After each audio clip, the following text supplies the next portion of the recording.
আসসালামু আলাইকুম ওয়ারহমতুল্লাহি ওয়াবারকাতুহ। মুমিন মাত্রই কম বেশি ইবাদত করে, কিন্তু সবাই ইবাদত কবুলের ব্যাপারে চিন্তা করে না। আবার অনেকেই ইবাদতের বিশুদ্ধ হচ্ছে কিনা সে ব্যাপারে সচেতন থাকেন। একই সঙ্গে আল্লাহর কাছে ইবাদত কবুলের প্রত্যাশাও করেন।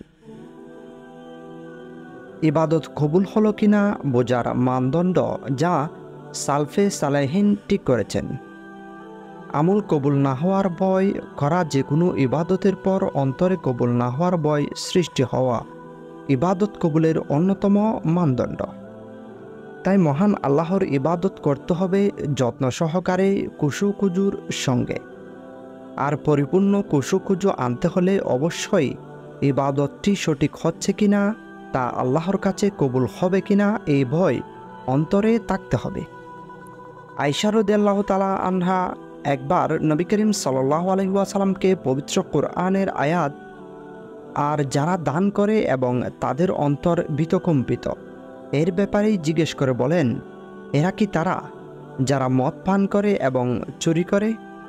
নবী করিম সাল্লাল্লাহু আলাইহি ওয়াসাল্লাম বলেন, না হে সিদ্দিকা, তাহা নয়, বরং এরা হলো ওই সব লোক যারা সিয়াম পালন করে, সালাত বা নামাজ আদায় করে, সদকা দেয়, অথচ তাদের পক্ষ থেকে এইসব কবুল না হওয়ার আশঙ্কা করে।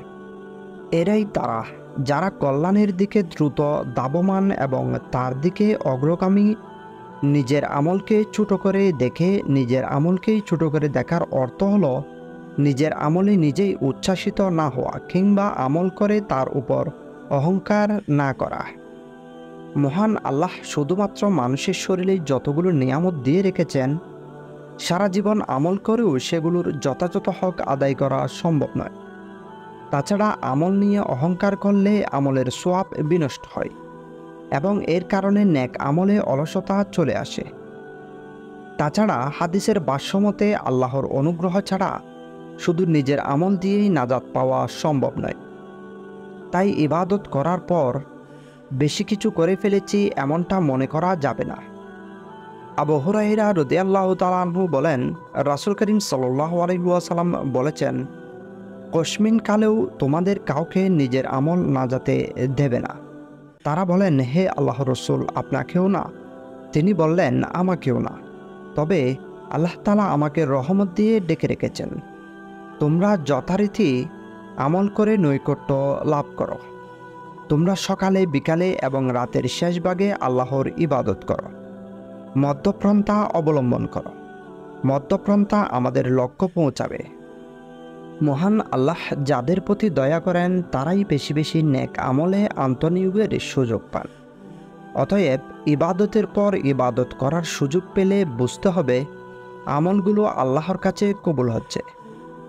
পবিত্র কোরআনে ইরশাদ হয়েছে, নিশ্চয় তোমাদের কর্মপ্রচেষ্টা বিভিন্ন প্রকারের। সুতরাং যে দান করেছে এবং তাকওয়া অবলম্বন করেছে আর উত্তমকে সত্য বলে বিশ্বাস করেছে, আমি তার জন্য সহজ পথে চলা সুগম করে দেব। আর যে কার্পণ্য করেছে এবং নিজেকে স্বয়ংসম্পূর্ণ মনে করেছে আর উত্তমকে মিথ্যা বলে মনে করেছে, আমি তার জন্য কঠিন পথে চলা সুগম করে দেব।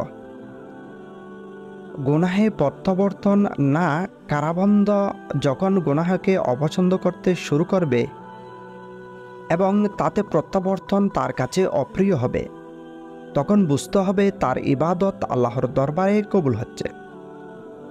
পাশাপাশি যদি বিগত দিনের গুনাহগুলোর স্মরণ তাকে চিন্তিত ও লজ্জিত করে, অন্তরে আফসোস সৃষ্টি করে, তবে বুঝতে হবে তার আমল কবুল হচ্ছে।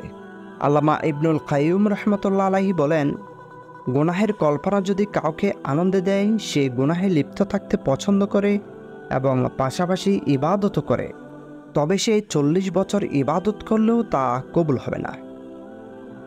ইয়াহিয়া ইবনে মুআজ রাহমাতুল্লাহ আলাইহি বলেন, যার জিহ্বাহ ইস্তেগফার করে কিন্তু তার অন্তর গুনাহের উপর আবদ্ধ থাকে এবং তার দৃঢ় সংকল্প থাকে মাঝখানের কিছুদিন পর পাপে ফিরে যাওয়া, সে ফিরেও যায়, তবে তার রোজা প্রত্যাখ্যাত হয় এবং তার জন্য কবুলের দরজা বন্ধ হয়ে যায়।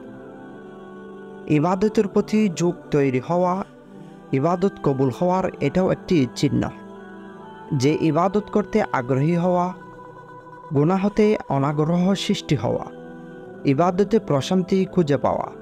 পবিত্র কোরআনে ইরশাদ হয়েছে, যারা ঈমান আনে এবং আল্লাহকে স্মরণে যাদের চিত্ত প্রশান্ত হয়, জেনে রেখো আল্লাহর স্মরণে চিত্ত প্রশান্ত হয়।